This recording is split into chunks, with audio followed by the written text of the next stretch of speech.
In Doctrine and Covenants, section 88, starting in verse 6, there is it starts a somewhat confusing set of passages. So let's read them. It says, so it's talking about Jesus Christ. He that ascendeth up on high, as also he descended below all things, in that he comprehended all things, that he might be in all and through all things, the light of truth, which light shineth. This is the light of Christ, as also he is in the sun, and the light of the sun, and the power thereof by which it was made, as also he is in the moon, and the light of the moon, and the power thereof by which it was made, as also the light of the stars, and the power thereof by which they were made, and the earth also, and the power thereof, even the earth upon which you stand. And the light which shineth, which giveth you light, is through him who enlighteneth your eyes, which is the same light that quickeneth your understanding, which light proceedeth forth from the presence of God to fill up the immensity of space. The light which is in all things, which giveth life to all things, which is the law by which all things are governed, even the power of God, who sitteth upon his throne, who is in the bosom of eternity, who is in the midst of all things.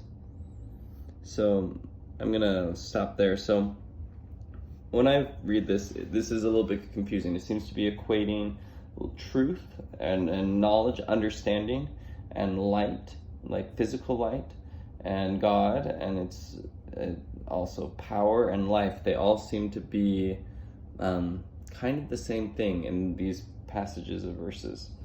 Like, so for example, the light which is in all things, which giveth life to all things. Those are, grammatically, they seem to be equivalent.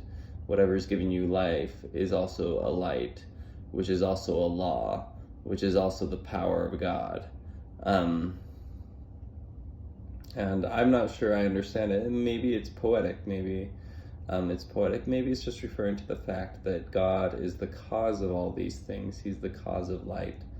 He's the cause of life, and whatever that is that allows God to cause those things is perhaps the same thing. So it could be, so you could say maybe it's referring to God being the cause of all these things. Maybe it's referring to, maybe it's being poetic, and it's using light as a metaphor for understanding, and a metaphor for power, and a metaphor for as a symbol.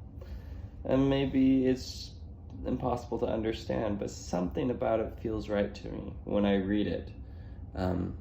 There's something that rings true about it, even though it is difficult to understand. And so perhaps it is more poetic than literal, or perhaps we simply don't comprehend it fully yet, and that's okay with me. I don't feel like I need to understand everything to be able to profit from it.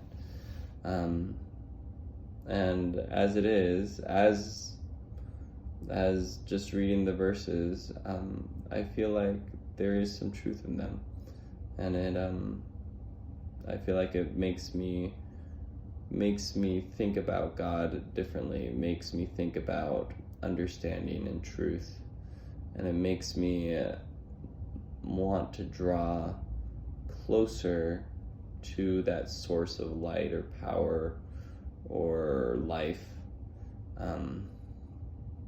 as if that you can feel, and that would be God.